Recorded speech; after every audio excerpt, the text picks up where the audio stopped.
nga tusinziira ku kitebe kyaffe ekya Focus Group, Focus TV wano mu Tuba Town Council. Of course atamanyi offices no bwe ziri ng'ova Kampala tuli ku Hoima Road tuka mu Tuba Town Council ku mukono ogwa ddyo. Of course ku Town Council offices wozisa katono ojalabe ekizimbe ekya Focus House ekitebe kyaffe kwe kisinziira oba tutandikira okulaba nga tuweereza abantu ab'enjawulo. Bw'osobola okujja bw'oba oli ku kkubo eryennyini erya Hoima Road olaba signpost oba kiyite ekipande gaggadde kinene bulungi kiringa billboard okuli address oba osobola okulabira we tusinziira.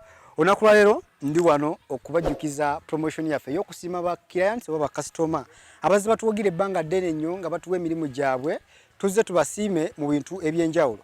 Omwezi oguwedde twasiima kampani y'aba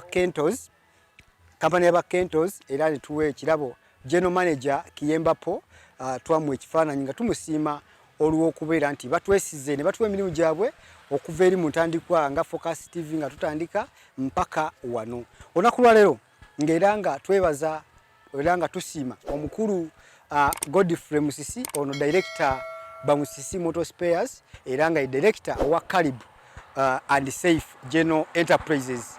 Omwami ono azze atuwagidde okuva ebbanga nga twakatandika nga Focus TV nga tuwagira mu bintu ebyenjawulo nga branding, okumubrandingira kampani ye, t-shirt, okuziteekako ebigambo, business cards, stickers, reflectors, apron, bingi nnyo byazze nga atuwa emirimu gye ne tugikola era ne tumwebaza olw'okubeera nti yatukkiririzaamu n'atwesiga tukolenge emirimu gye.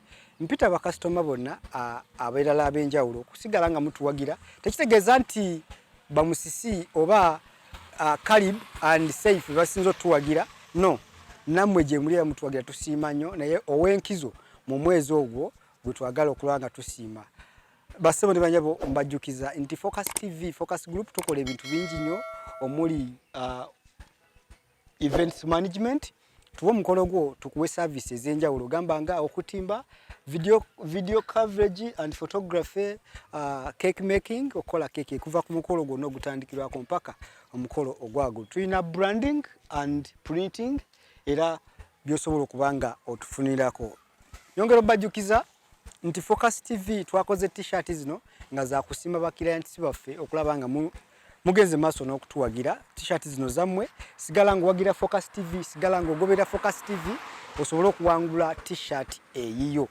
Nyongera obajjukiza abagoberera Focus TV genda ku Instagram ogende ne ku Facebook, that is otekeme ekigambo Focus Group yange, ali ku TikTok ne ku YouTube genda otekemu Focus TV yange osobole okubeera nga naawe ogoberera ebintu bingi bye tukola ebyenjawulo. Nyongera okujjukiza nti buli wotambula naffe ofuna ebintu eby'omulembe, ofuna ebintu mu kaseera k'obyetaagiramu. Mwebale nnyo okuba nga mutuwagira, mwebale nnyo okubeera nga mutugoberera.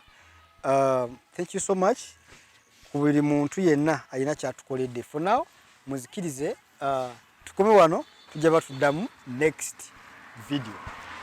Ya kusubscribinga ku Focus TV yange bingi